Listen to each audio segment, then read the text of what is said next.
our animals up here. So he was up at like 4:30 in the morning. You know, this is like 5 hours in the morning. And so he was up at 4:30 in the morning, and I come down, and all the animals are gathered around him. That says something about the person. Loki is afraid of like everybody. My mom, he's still very skittish with her, and she's visited several times. And Loki calls into bed with him and cuddles.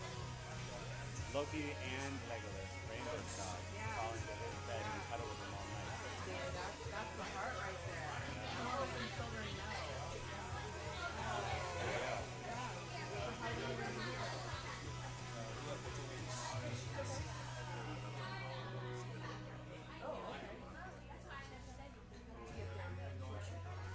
Do you have family and stuff? No?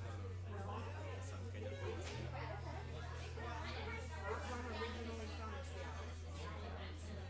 It's crazy because he's been wanting to come for a long time. And then, like the visa was like a year and a half waiting just to yeah. And so we were trying to get him here, but then the Indian group, like some of these guys immigrated here a year ago, and they were able to get him here very quickly.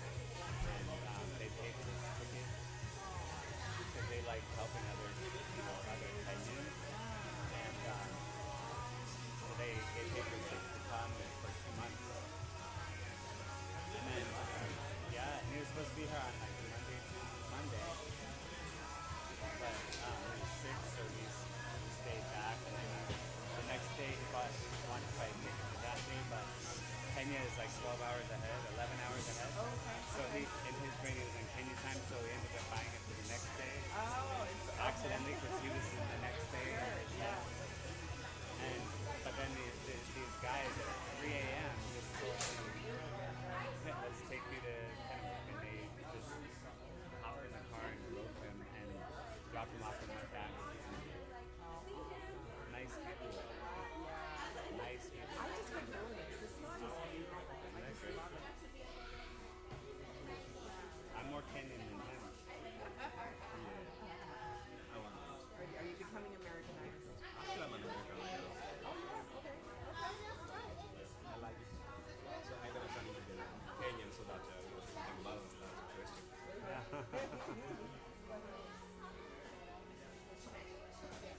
would love for you to be.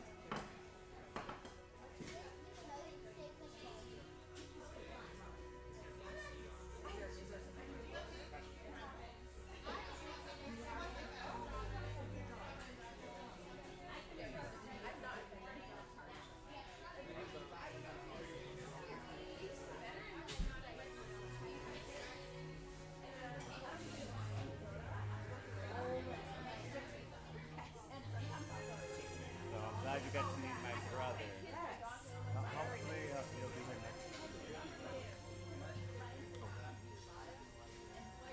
I'll see with David. Oh yeah.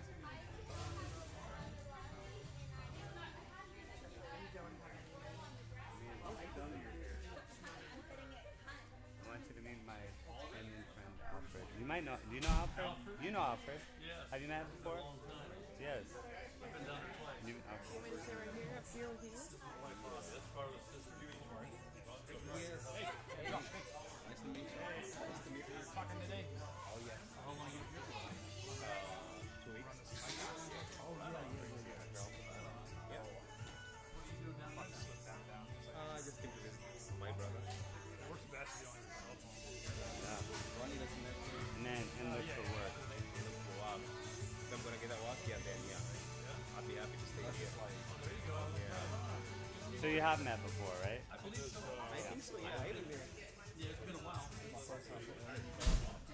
Because I went in 2015. I think you went in like 2016, 17. I don't remember what year. Okay. Because I went 4 times. I went 15, 16, 17, 18. How old are you now? Right now I'm 34. 34.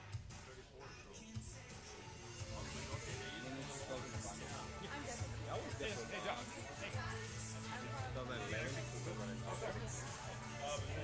Yeah, so it must have been like 16 or 17. Nice for you guys.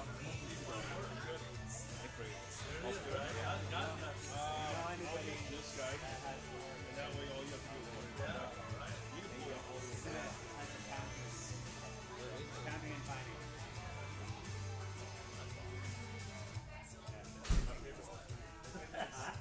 Print my paperwork here. We'll have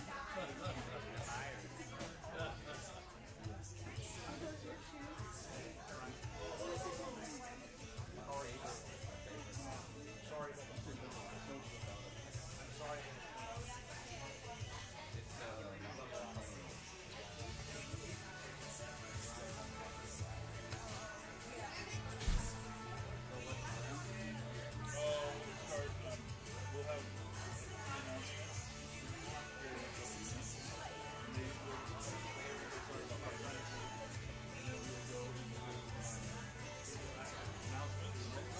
I'll go and share some thoughts on the churches how to worship. Probably about 11:40. They come from a family of wrestlers. Oh, good.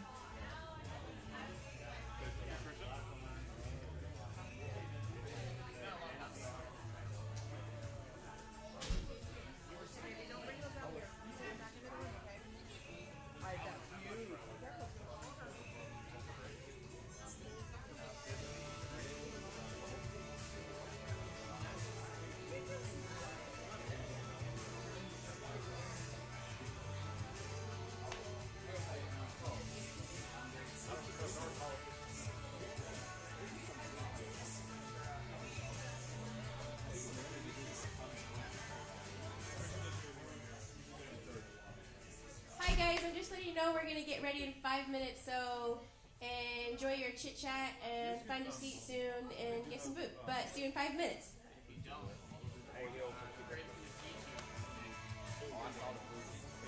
How are you feeling? Just go tell, hey Christian. It's a good week. Good, good. Lessening of it. You can definitely tell too. Like you're like All right. here, not like vibrations and all that stuff, like more sensitivity. Oh my gosh. I could not imagine. But I know, that's why I was like, okay, last weekend was good, and then this weekend, like, I'm good, really.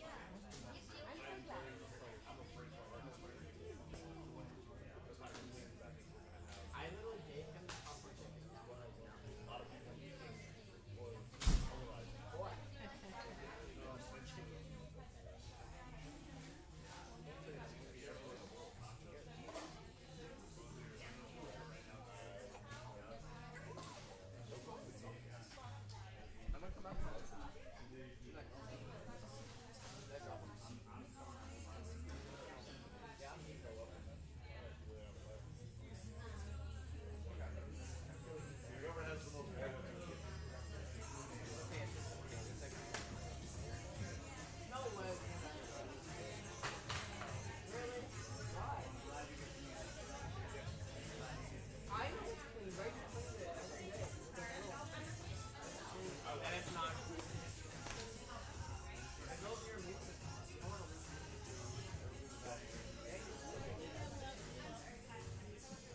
Hello.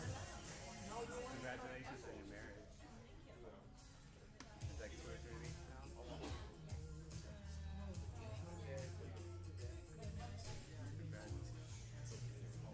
I know you met him, but this is my good friend Albert. He's just first time in America from Cuba. Oh, you are? Married 2 weeks. Congratulations. Congratulations.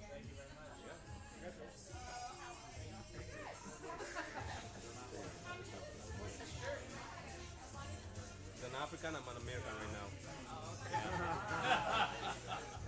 Now, how do you say donkey? What? How do you say donkey? What? Donkey? How do you say donkey? Donkey Funda. Okay? No wanky. You're all done. Yeah, I've been learning Swahili for years. He tutors Nolan and Benson. Like every week he gives them lessons virtually. Kenya. Yeah. How many times have you been there? 4. So, her sister Carla is the one that I go to her because she runs. Her sister and brother-in-law are the ones who made the children's home that I go to. Yeah, small world.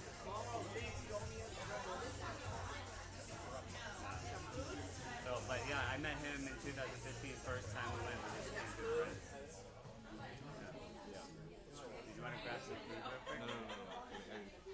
Are you full?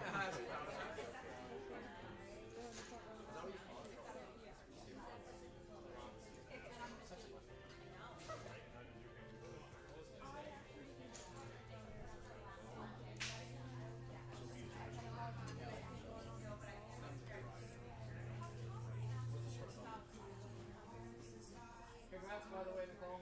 Thank you. How you feel? Like $1 million? I mean, I will when I go over and pass my state. Can you make $1 million? I don't want to make it. What? I truly believe that money is disposable, and I hate it. So I want to. Good morning, everybody. Hi, Ella. I said good morning, everybody. Good morning, everyone. Good morning. My voice is in and out, but I do got some good old announcements for you guys. Tonight we're going to have a team meeting / hangout at Jeff's house at 6 p.m. tonight. And so if you need Jeff's information, I can give it to you or he can give it to you. He lives off of 45th. I think it's 403 East 45th. But if you need the address, I can definitely give it to you.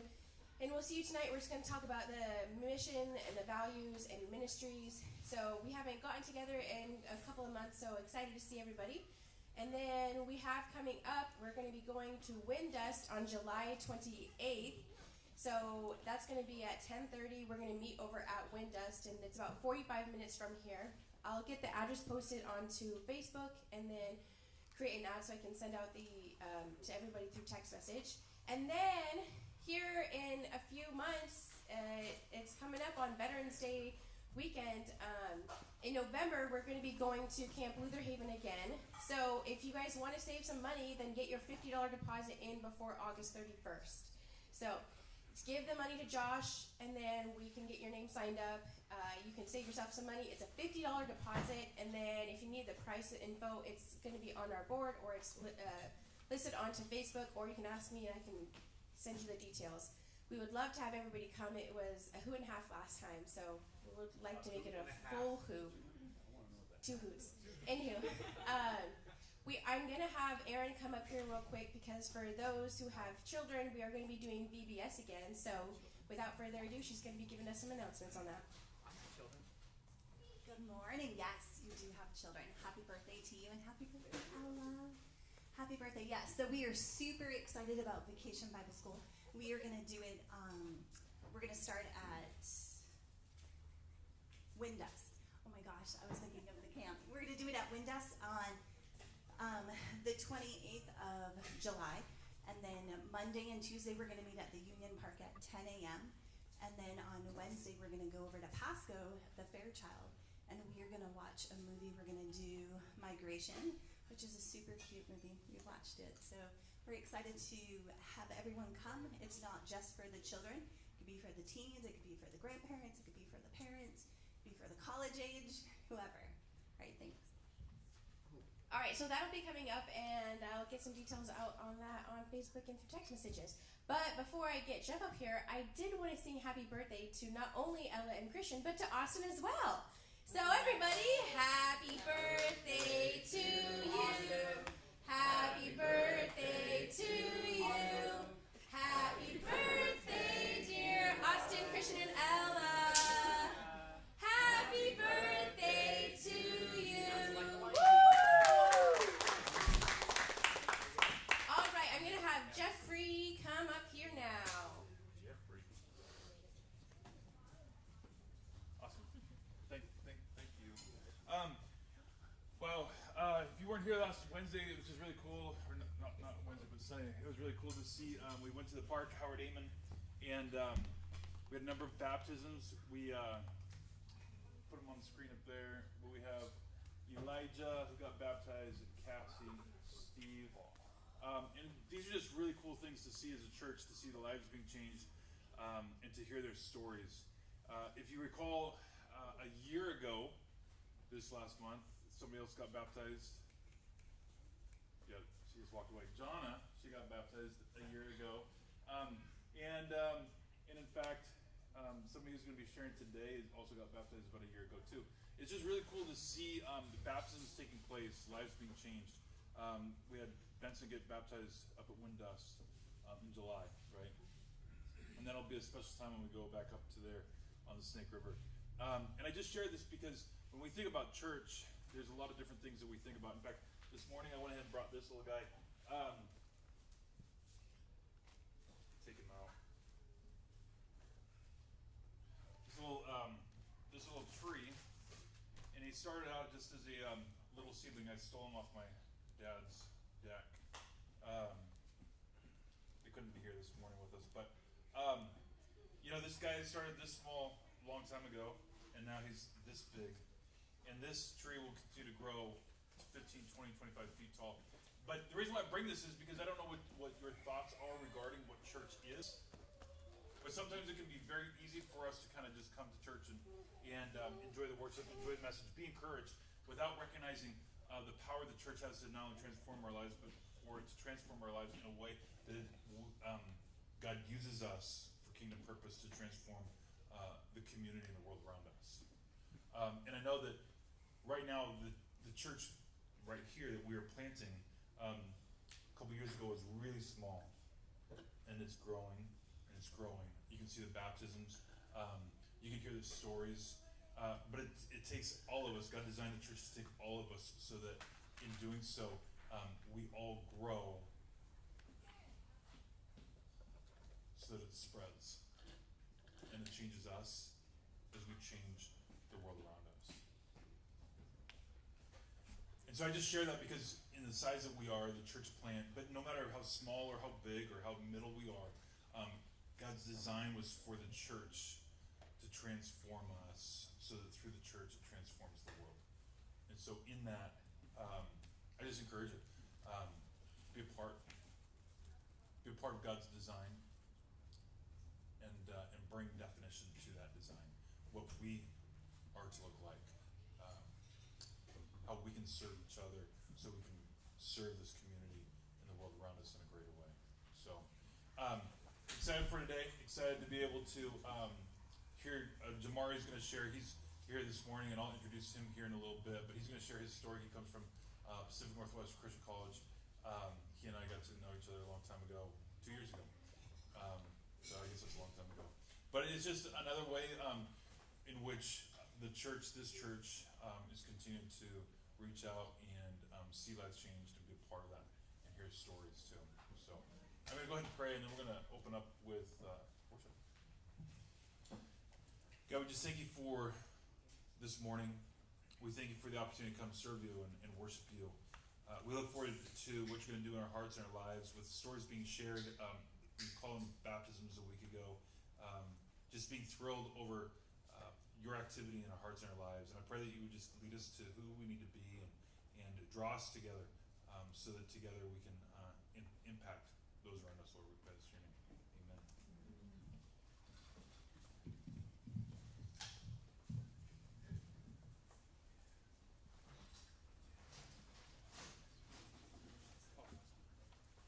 Well, good morning, guys.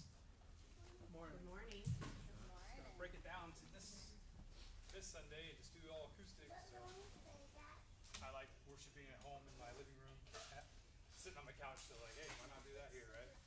Like we can worship God with whatever we have. We bring it to Him. So.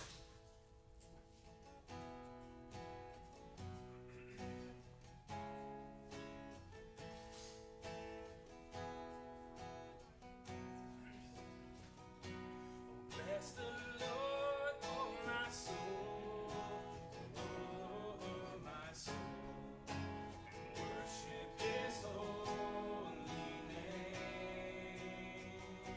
and sing like never.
was gonna share today, I've been thinking, like, what's the purpose of worship? Why do we do worship in church? And just come to the conclusion that I just really want people to experience God's mercy and His kindness and His goodness. And I think we do that by worshiping Him. We had that talk a few weeks ago at Connie and John's about worship, and brought up that whole subject. When in the Bible, when men of old, had a vision of God or saw God on His throne, the reaction was they were just flabbergasted, flattened, right? And I had a thought, like, what if you could see God in His glory and on His throne for 5 seconds? Do you think you'd think about your problems at all on the earth? Like, not a single problem that you're going through right now would go through your head if you had a vision of God, if we could fully take in who God is. I pray when we do worship that we get to have a time where we can come, get our eyes off our problems, and put our eyes on our God. That's a time for worship. It's for us to focus. We change. Take our eyes off of what we go through in this world. There's a lot of difficulties. I'm sure everybody has. But we can come here together on a Sunday and worship God, and we can just be reminded of how good He is, the fact that He's in control no matter what. And at the end of the day, we get to be with Him. And the great fact that He loves us so dearly that He'd die for us. So I pray that that's what we experience when we worship here, just time to think about God, get our eyes off our problems, and honor God.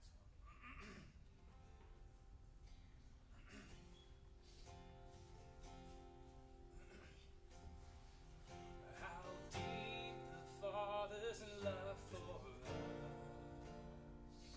how vast beyond the measure, that He would give His only Son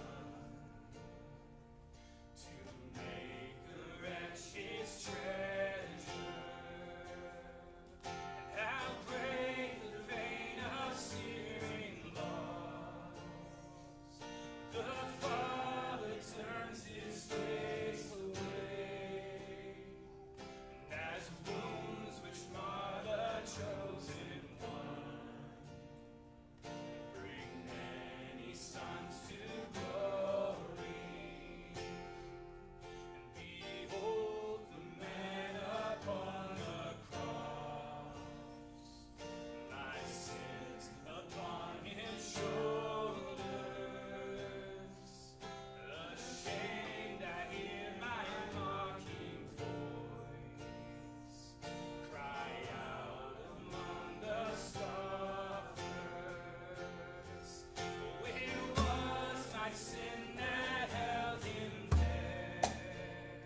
nothing to be forgiven.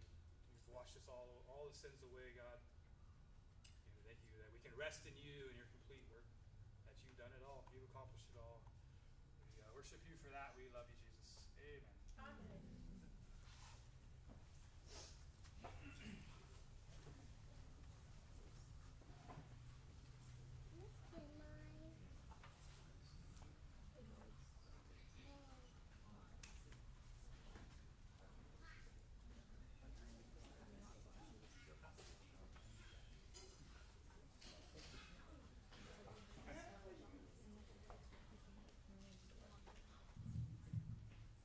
Hello. I just wanted to introduce to all of you my good friend and brother, Alfred. Hello, Alfred. This is his first time in America ever. Is it good so far? Very awesome. So we just want to give you a warm welcome. Karibu. Something.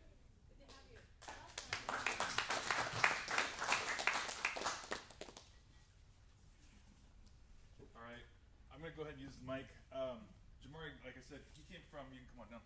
He's from Pacific Northwest Christian College, and so I was gonna let him come and share a little bit about his story, and I was just gonna ask him some questions along the way. But I love his heart and just the way that God's changed his life. When he shares his story, maybe you can think back to moments in your life, challenges that you faced in your faith, or maybe it's somebody that you're currently working with and praying for, where you're wondering, is this person going to find Jesus? And you faithfully pray, and then anticipating for that day to arrive. And so, Jamari, I met him on my very first day of class. I had a 7:30 class, Pacific Northwest Christian College. I was teaching the gospel, and then I had about 30 students that walked in there. Everybody was trying to figure out if this was the class that they were in and that sort of thing. So Jamari was he's an early riser. He probably won't tell you that, but he's a very early riser, and so he was always the first one in my class every morning, and he was probably even there before I was. So, but I'll let him continue to start telling the story. But I wanted to give a picture of who Jamari is and let him share about who he is, just on the surface. So go ahead. Yeah, good. Hello, yo.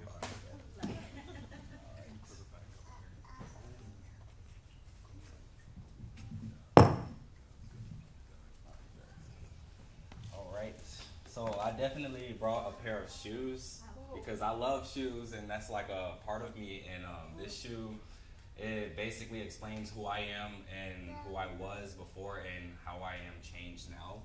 And this is a pair of Foamposites Nikes, and it's my favorite color. And this represents me because it is definitely bright. It is my favorite color, and I'd say that myself, I am a bright person. And yeah, it's my favorite shoe. So this is something. So Jamari, if you go over his apartment, he's got a lot of shoes. He's a shoe collector, right? Yes. And so in all of his collections, this is his favorite. But we're gonna do something with the shoes here later in the morning. But tell us a little bit more about who Jamari is, what makes you tick, things that you find yourself involved with. All right. So first off, I am from Jacksonville, Florida, and it's way across the state. I know that, and I have a huge family. I am the middle child of 7 brothers and 3 sisters, and my whole life I struggled with 2 questions, and I know that my family raised me to literally just believe my own pleasures in life, and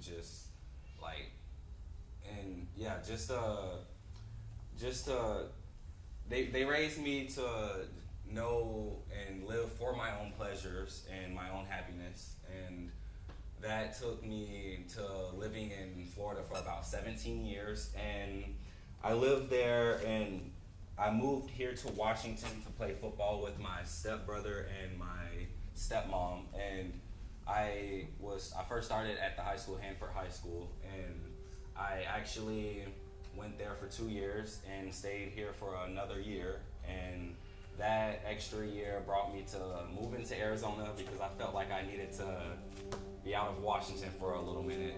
And I went to Arizona for a full year, but the Lord definitely brought me right back to Washington after that year. And when I came back to Washington, I had met the dean of my school, which is Kelly Templeton. I spoke with her over the phone about the school and the football that I'm playing right now. And from that conversation, she definitely made me feel so comfortable to come back to Washington.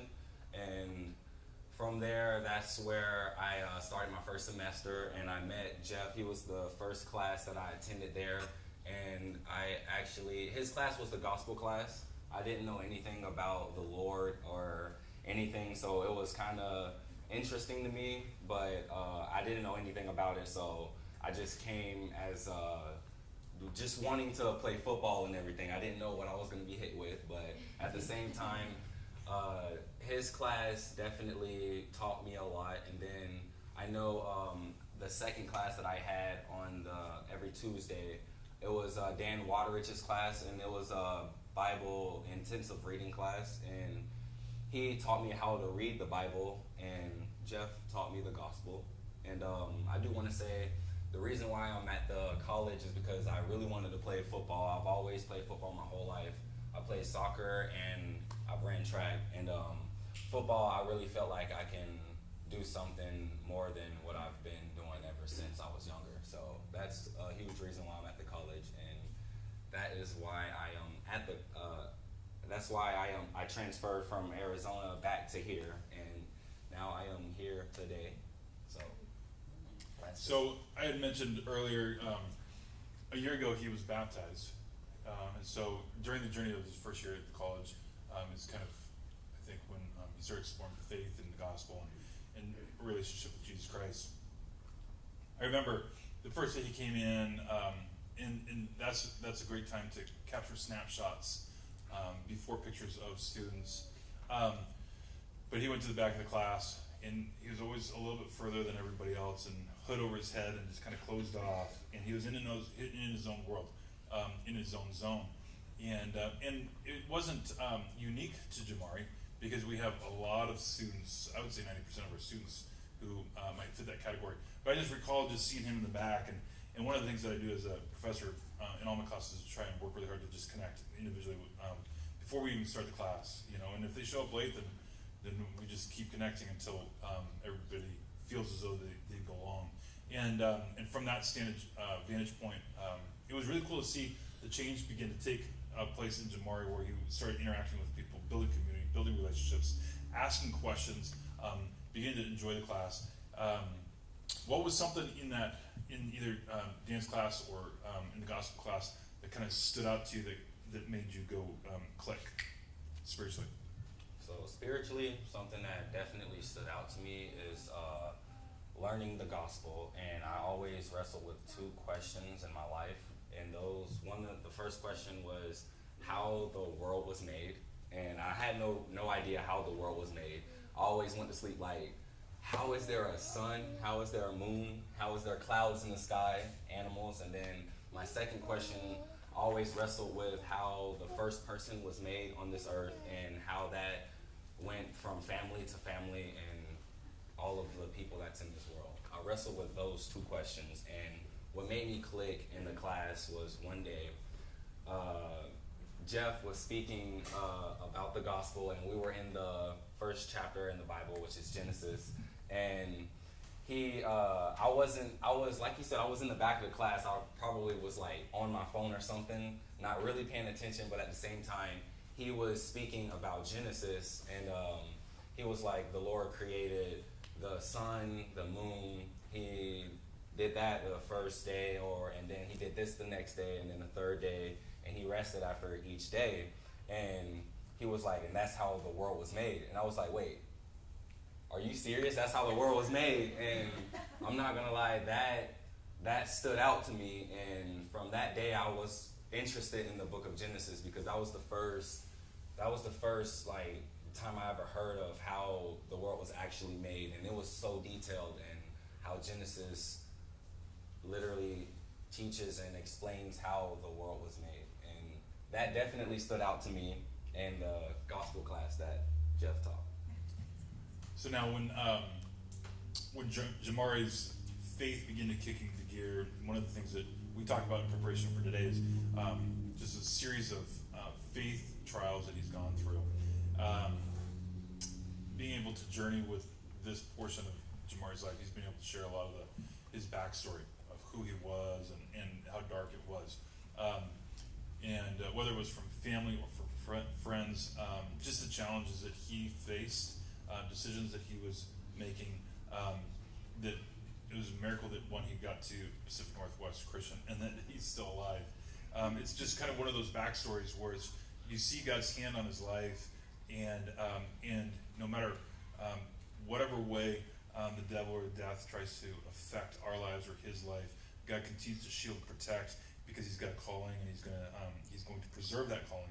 And I see that a lot in Jamari's life. But even after he's come to a relationship with Jesus Christ, there's been a number of challenges that has really tested his faith.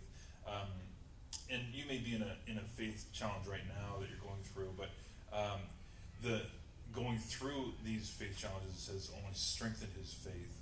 And I wanted to give him an opportunity to share a little bit about the three that he went through this last year. So, I have three trials that I actually went through that has definitely changed the way I think. And the first trial that I ever went through, I believe it was at least 2 years ago, or maybe a year and a half ago. It was during the summer, and I remember before I moved to Arizona, I was already like mowing a lot of yards in Richland, and I built up a little small clientele from that. But when I left, I definitely, I wasn't around, so a lot of them forgot me. And when I came back, I felt like I needed to go back to those places, and most of them remembered me. And one place that I definitely went to, and this is one of the first trials that I've ever been through. The first yard that I went to, I used to cut this woman's yard, and it was kind of messy, so I felt like I needed to go back to check up on them and cut their yard. And I remember that day, I definitely knocked on their door, and I do remember it was about 5 people in the living room, because I heard them talking, and then there was dogs barking in there also. They went crazy whenever I knocked on their door, so I was like, okay, let me back up. And I knocked and waited at least 30 seconds, and everyone got quiet in there, and I was like, okay, I don't know if they know if I'm here or not. So I walked up back to the door, and I knocked again, and I didn't hear anything, so I was like, okay, they just don't want me around. So I just started walking back to my car, and I was just about to just leave the property until some guy came out with his phone, and he started recording me, and he was talking kind of crazy to me, and he was like, who are you, get off my property, and stuff like that. And I do remember that was the time that I started to actually get into the Bible, and I learned that I should care for everyone as if I care for myself, and everyone is definitely my brothers and sisters in this life. And I kept that in my head for the first few months that I started reading the Bible. And being that the guy started recording me and yelling at me, he was saying some hurtful stuff to me, so it took me a lot not to say something to him back, but at the same time, I was on his property, and I was just trying to see if he was okay, if my brothers and sisters just needed their grass cut. So I just walked back to my car and got in my car, and I started driving away. And that kind of it kind of made me feel bad, because I didn't say anything back and I didn't react to him. But in my head, I was like, I'm just trying to change. I'm trying to be a better person. That's my brother. He may not know how he's talking to me, but I was just trying to cut their yard. And I was about to go home, because the hurtful things that he said, I was like, okay, there's no way I'm about to cut another yard after this. So I didn't go back home. I went to another yard, and I met this lady. Her name was Laura, and when I went to her yard, I did the exact same thing, even though I did not want to, but I did the exact same thing, because her yard, it looked like she just needed help with it. So I did the same thing by knocking on her door, and she actually was able to help me as I helped her, and I was able to cut her yard that morning. And from there, a whole week went past, and I was in finals. I was definitely in finals at the college, and I remember leaving my phone in my car for the finals. I didn't mean to, but I did, and I'm glad I did. And when I was done with my finals, I just rushed out to my car just to get my phone, just to make sure everything was okay. Text family back or something. But at the same time, my phone was blowing up, and it was a lot of people texting me, and one of the main people texting me was the lady named Laura that I met. And then she just called me as soon as I saw that she texted me. And when she called me, I was like, hey, how you doing? And she was like, are you okay? I am so scared for you. And I was like, why? Like, what's going on? And she explained to me that the guy's yard that I went up to, he was recording me, he posted this post on the Nextdoor app. The Nextdoor app is like Ring. It's like, yeah, it's like the Ring app. So he posted a post about me, and I don't remember it by heart, but I do remember that the guy posted, does anyone know this man? He was knocking on my door, demanding entry. He was strutting back and forth through my yard as if he was trying to get in my house. And it was a long post from there. And he posted that like on Monday. And I went the whole week and realized that it was Friday when I saw the post for the first time. And the post actually went viral on the Nextdoor app. And it had a lot of comments on it, and two of the comments that I definitely remember, one person was like, if I see this man, I'll have a gun waiting for him. And then someone else like commented, they were like, if I'll literally do something if I see him or something like that. And it was negative comments, and I was so surprised about those comments in that post because that guy didn't know who I was. And from that point, Laura, the lady, that's why she was calling me, because she had to make a post, the complete opposite post from there. And that post, her post actually went more viral than the guy's post, and the guy had to take his post down because of what Laura posted. And that post that Laura posted, she basically showed the heart that I showed towards her, and she even showed a video of me going up to her yard, asking nicely just to have her yard cut. And that post definitely went viral, and all of the comments on that post was people like, who is this man? I need him to cut my yard, and I would love for him to come. So that is definitely my first trial, and it was my first trial getting closer to Jesus, because it did take me a lot. It took me a lot, especially from where I'm from. It took me a lot to not say anything to the guy that was recording me. And I kind of felt some type of way about just getting in my car and just going away. And what I did keep in my head is that I didn't read everything in the Bible for no reason. I didn't read that everyone was my brother and sister for no reason. So that's the huge reason why I got in my car. And the reason why this is my first trial is because that really helped me understand that the Lord has been working with me since day one, since I was born. And it taught me that the Lord definitely gave me a blessing out of realizing that that was my brother, really not knowing how he was yelling at me. And I took that blessing for all of the people hitting me up like, who is this guy? I need him to cut my yard. And I'm not gonna lie, like that was the first time I was like, okay, maybe the Lord is actually real in this life, and I should start looking more towards him. And that got me even more in the Bible. And as I started reading, towards my second trial in my life, I was doing completely fine as an individual. I felt like I was doing well, and I'd probably say 3 months passed after that. I was in a 4-year relationship, and I was working at Jamba Juice, and I was definitely still doing the landscaping. And one day I got fired from Jamba Juice because I worked 8 hours, and I ended up just making myself a small smoothie, because we get a half off of a smoothie after every 4 hours we work. So I was like, okay, I'm gonna let my employees go. I'll close the store down. I'm gonna make me a small smoothie before I leave. And I did that. The next day, my manager was like, hey, this is what you did. And I was like, yeah, I just name me a smoothie. And he fired me from that, even though he said he didn't want to, but he still fired me. So I kind of felt some type of way about being fired, and that's what made me start doing detailing, because I also do landscaping and detailing.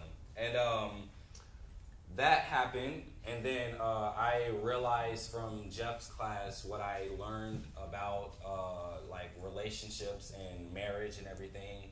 One day I was in this huge part of repentance in my life, and I came to my ex-girlfriend crying to her like, I believe I just did a lot of stuff wrong in my life, so like I believe we should start looking up to the man above. And that day I realized that she was an atheist and that we had different views. So that relationship ended up ending, and the way it ended, I was kind of left homeless, and I took the homeless and me getting fired from my job, and the new place that I was living at, it was like $1,400 a month to pay, and I did not have no type of money to pay it, and I had those just adding up, and I can say that I was just completely stressing, and I didn't know what to do, and that was like my second trial, because I didn't believe that the Lord could help me just like that, and I was just panicking.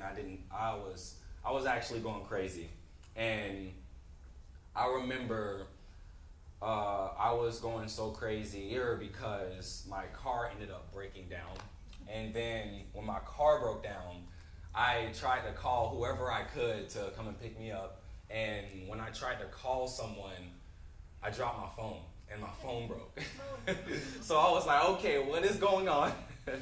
And I was actually like I was completely sad, and I thought everything was just falling apart. So I didn't know what to do, but I do remember that I was learning about the Lord, and I wasn't learning about the Lord for no reason, and I did know that I can pray to our Lord. I learned that from Jeff's class and from reading the Bible more, and I did not want to do this that day, and I felt kind of like I just did not want to do this that day, but I cried like a little baby in my apartment, and I fell to my knees for the first time in my life, and I prayed to Lord, and I didn't think I was speaking to anyone, and that's the crazy part, because I just thought I was just speaking to myself. And when I prayed to Lord, I prayed for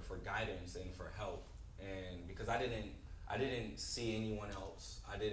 I believed that the Lord could help me in a situation, and that was the only person I could look to.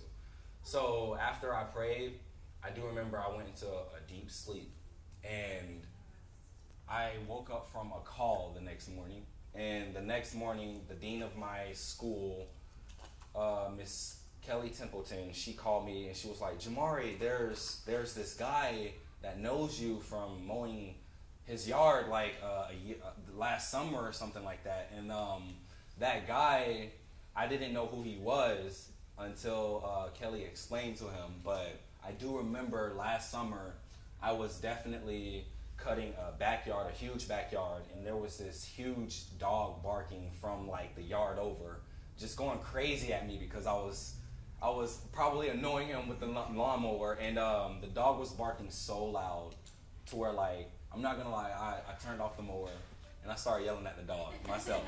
And I literally said whatever I had to say to the dog, and the dog actually, it was quiet for like 3 seconds and started barking. So I turned on the mower. I was like, okay, I'm gonna just continue to do this. And there was this guy, a random guy that came over because he heard me yelling at the dog, and he came over from the yard that he was working on, and he came in the backyard. He was like, hey, you're yelling at that dog too?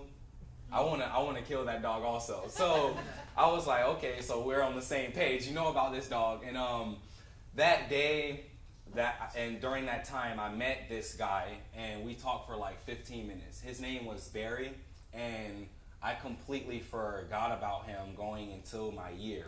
But when I fell asleep from praying to the Lord and woke up, and Miss Templeton, she called me, and was like, Jamari, there's this guy that want to speak to you.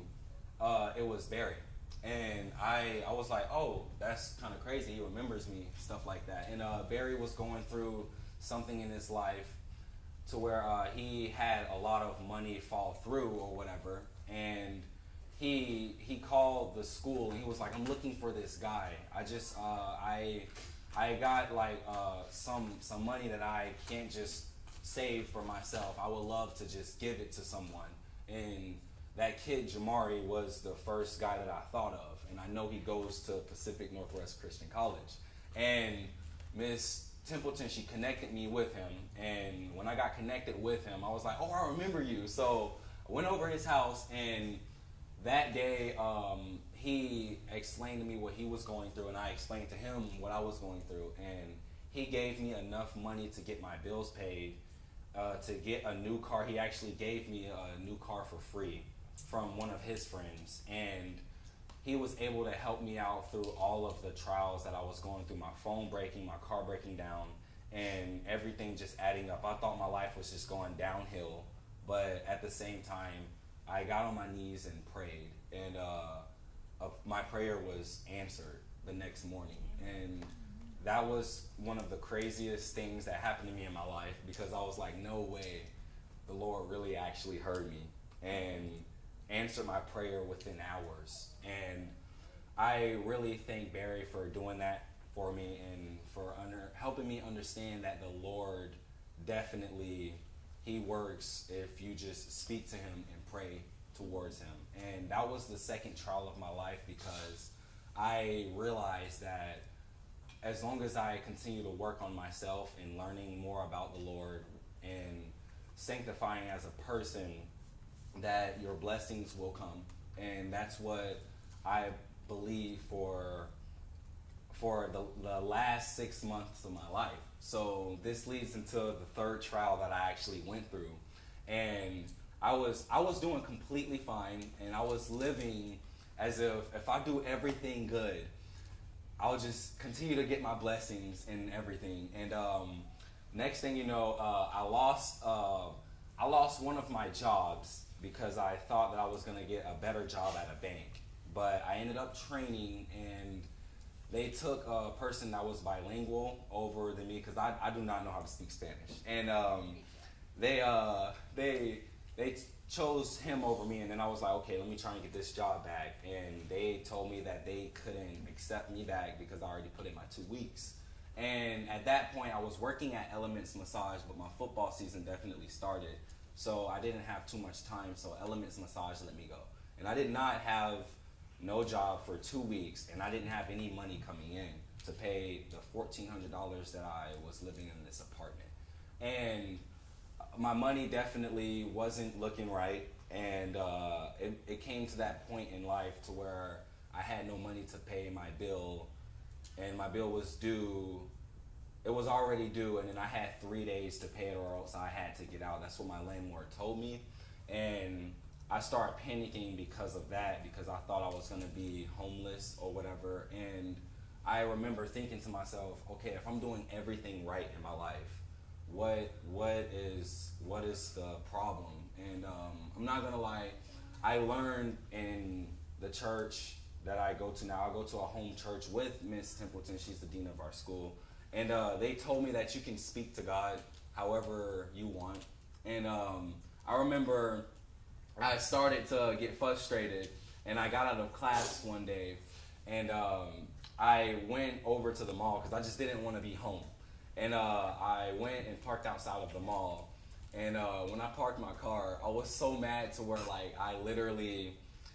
I remember that you can speak to the Lord however you want. And for the first time, probably won't do this again, but I cussed God out for the first time in my life. And I was like, what is this? Like, what am I going through? Like, I'm trying to do everything right in my life.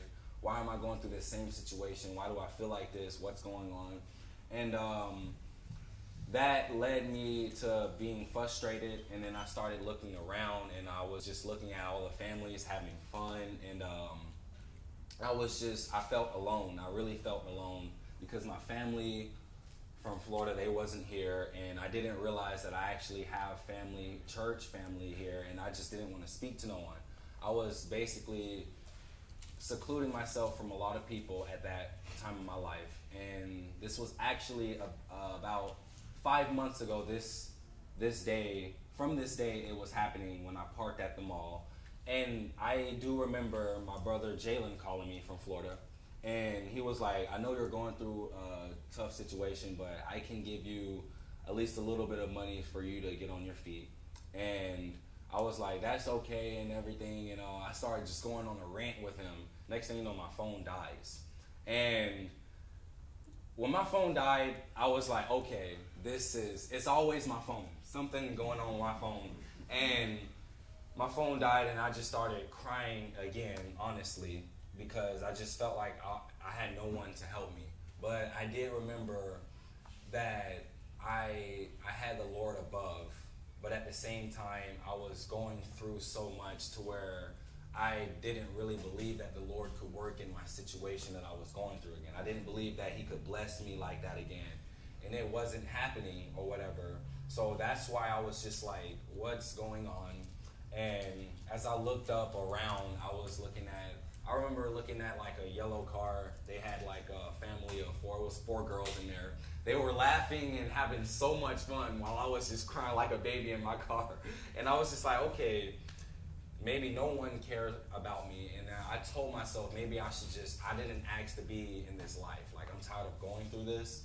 Maybe I should think towards just like not being here. But one thing I remembered, I told myself that is not what the Lord wants for me. And I know that's not what the Lord wants for me. And I was like, why am I going through this? Why am I crying when I know that I have someone to pray to? So I definitely prayed in my car. And right after I prayed to the Lord in my car, I look up, and I remember I prayed for at least for him to help me out, and for someone on this earth to help me out. And as soon as I got done praying, I look up and I saw a blue car. And that blue car, I only know one person that drives the blue car, and his name is Joe. I go to church with him also, and he was also my instructor at least like 3 weeks ago for the class I was attending. And I saw that blue car, and I was like, that gotta be him. And I just got out of my car. I didn't even see his face or anything, and I just yelled his name. And I saw a bald head turn around, and it was actually him. And I was like, okay, wow, that's actually crazy. So he came walking up to me like he walked as fast as he could. And I was like, that's so crazy. Like, I didn't even walk up to him. I was like, Lord, I just prayed to you, and you just had a person appear right here that actually cares for me. And when he walked up to me, he gave me a huge hug, because that's just how he is. And I just started crying on his shoulder, and I was like, you don't know what I'm going through right now, man. This is crazy. And he was like, you don't know what I'm going through. I'm at Dick's Sporting Goods. I never come here, dude. I'm just looking for a pair of boots that they did not have anywhere in Tri-Cities except this place. I don't ever come to the mall. And I was like, that is so crazy. Because he told me that he has never been to Dick's Sporting Goods in Tri-Cities, and except that day because they had that pair of boots. And from there, he led me into prayer. We talked for a minute, and he helped me understand that no matter what you're going through in life, you can pray to the Lord. And I explained to him that I was doing all of this. I was trying to be nice for myself and to other people for blessings and everything. And he was like, that is definitely a part of salvation, to realize that you can do a lot. You can do whatever you can. You can be living greatly, but it's just faith trials that still happen in your life. And he led me to speak with the Lord and hear the Lord in prayer for the first time.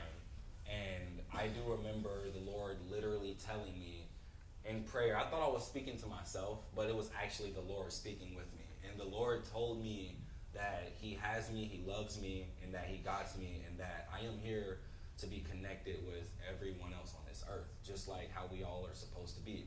And from that prayer, I understood that no matter what I go through, if it's highs or lows, that I can always keep my faith in Jesus, and he will have me in the end. And that was definitely the third trial that I went through in life, because I thought my life was going downhill again, but the Lord showed me that happens. That's just a part of salvation.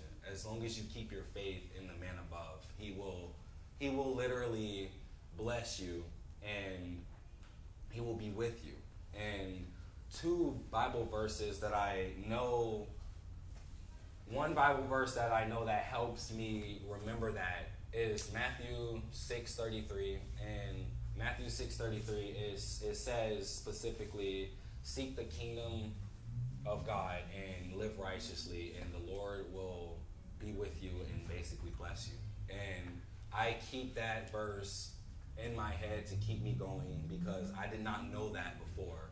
And there is another verse in the Bible that I also keep in my mind, and that helps me just to keep myself motivated and to keep me intact with God, and to know that I can always look up to him for the peace that I'm supposed to be living in. And that is definitely the three trials of my life that has basically made me the person I am today, from who I used to be living in Florida. So. Very good. Very good. Thanks for sharing. A couple questions for you, though. If you were to take a look at your life, and what is something that you feel as though you have learned from the beginning till now as you've gone on your faith journey? Something that I definitely learned from the beginning till now is, because I know for sure in the beginning I was living for myself and my own pleasures and my own little small family that I knew. And that has definitely changed, because the Lord has taught me that we all are brothers and sisters on this earth, and you cannot seek self-interest and just live for yourself when you're supposed to literally live righteously and connect with your brothers and sisters, just like how I connect with my actual brothers and sisters. So even if it's someone that I don't know, and someone that literally talks something about me, and I probably hated them in life, at the same time I understand that is still my brother, or that's my sister. And that's two things that has definitely changed my views, because me understanding that we are all here for the same purpose, we're all created equally, that helps me understand that I know that, knowing that wait, what was your question again? I'm sorry. Oh, you're doing fine. Oh, keep going. Okay, yeah, that helps me understand that that I can basically live a completely different way than I was living before. So on that shoe that you shared a little bit about how you're into shoes and that sort of thing. But one of the things we wanted to kind of come into close to a close, but share with us a little bit of how that shoe represents you spiritually now. Okay, I'm gonna pull the shoe out again. I am a sneakerhead. I really love shoes, and before when I first got this pair of shoes, this was a pair of shoes that a lot of people wanted, and a lot of people don't have this pair of shoes, and it is my favorite color, which is why I wanted it. And it is definitely a shoe that is very popular, but a lot of people don't know about it. And when I first bought it, I literally bought this shoe for myself and my pleasures, just so that people could be like, oh my God, what is that on his feet, and stuff like that. And now that I really think about this shoe, I literally have the heart and the understanding that this is literally just a material to me, and the Lord has created so much in this world. And even if I saw someone that was struggling, that needed shoes on this earth, it would not hurt me as much, But being that this is my favorite pair of shoes, I would definitely help my brother or sister if they needed a pair of shoes, and I would give this to them. And the reason why is because I know for sure that this is a material and that the Lord blesses you with many things, and I can always buy this shoe just again if I really wanted to.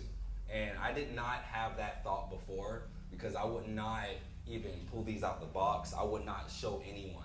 I literally bought them just to look at them myself. And now I literally, like, it's crazy because I have the heart to actually help my brothers and sisters out if someone actually needed this. And I know I did not have that mindset before. I asked Jamari to come here and share, not because he has everything figured out, but I hope by his stories and his trials you hear that he's growing a lot. And that's true for all of us.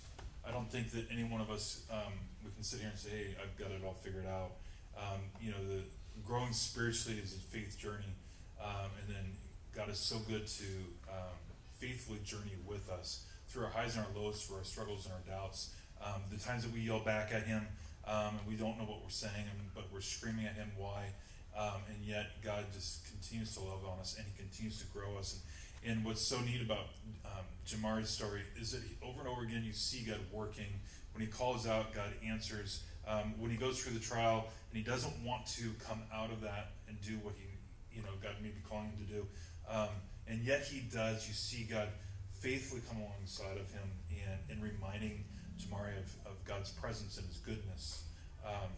And this morning, hopefully, is an opportunity for you to reflect on what God is doing in your life, the trials that you might be facing, or the trials that you have yet to face. One of the things that I thought was really cool, I'll let Jamari tell this part of it, but when we were talking, we were getting ready for this Sunday, we were talking about kind of an overarching, encapsulating view of something that popped in your life in relationship to your relationship with God, kind of an epiphany moment where it's like, I did not realize this until now in one of your faith journeys. Do you remember what I was talking about?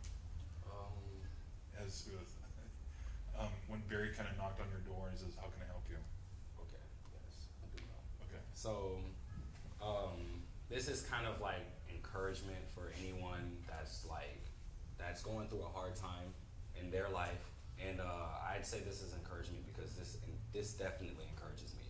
But I started thinking one day, because I went over to Barry's house way after he started helping me out and stuff, and I started knowing him.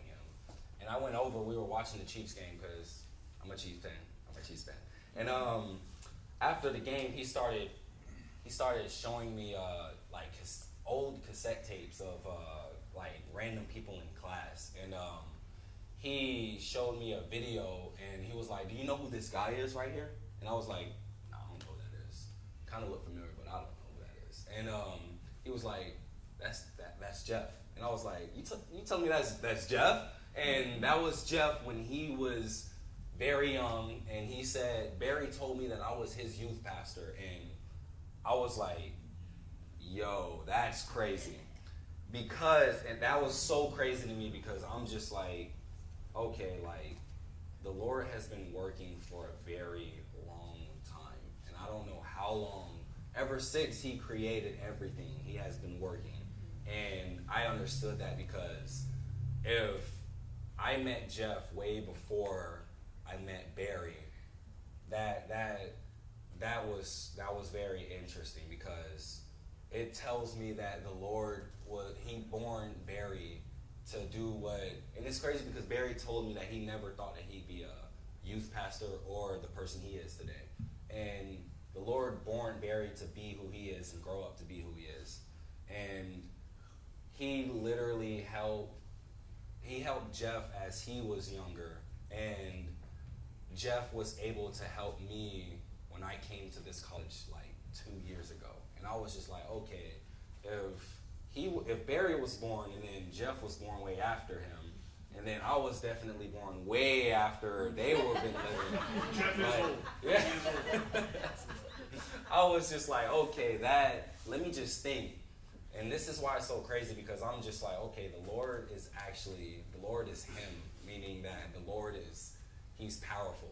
And the Lord has really been working since before Barry was born, because Barry probably wasn't even thought of, but the Lord made that way for Barry to be born, to teach Jeff, and then for Jeff to literally teach me what I know in that class, to literally grab my attention of how the world was made. And that's literally, because I always struggle with those two questions: how was the world made, and how did the first human get here to make families? And I learned that in Jeff's class, and as I got closer to Jeff, I'm just like, yo, it's a huge epiphany, because I see that the Lord has been working ever since He made He made everything in the beginning.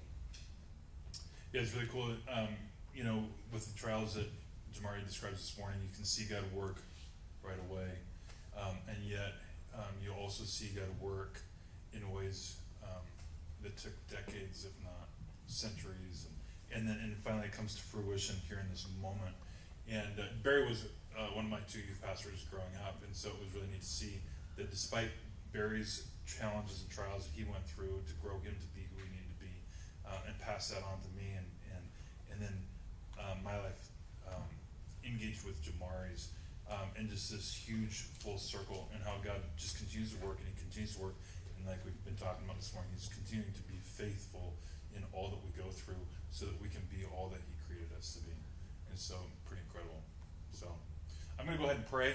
And Jamari will be here, and if you want to come up and talk to him and get to know or ask questions, and then we got a couple more worship songs. God, I thank you for Jamari. Just thank you for what you're doing in his heart and his life. Thank you that he was baptized a year ago, and that you're so faithful and to continue to work in and through him to make him into the man he needs to be, Lord. And what is so true in his life is so true in all of our lives. And I pray that we would, while things may be tough, that we would just hang on to you, and that we would be reminded that you're holding on to us. Continue to watch over us. And may we be there for one another as a church to help encourage and pray for, come alongside of those in need, Lord. We pray this in your name. Amen.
defend us and you prosper us. We thank you so much for being such a great God to us, providing, and thank you for the greatest gift, and that's sending your Son to die in our place. May we ever be grateful for that, and may we live lives that honor you, Jesus. We love you. Amen. Amen.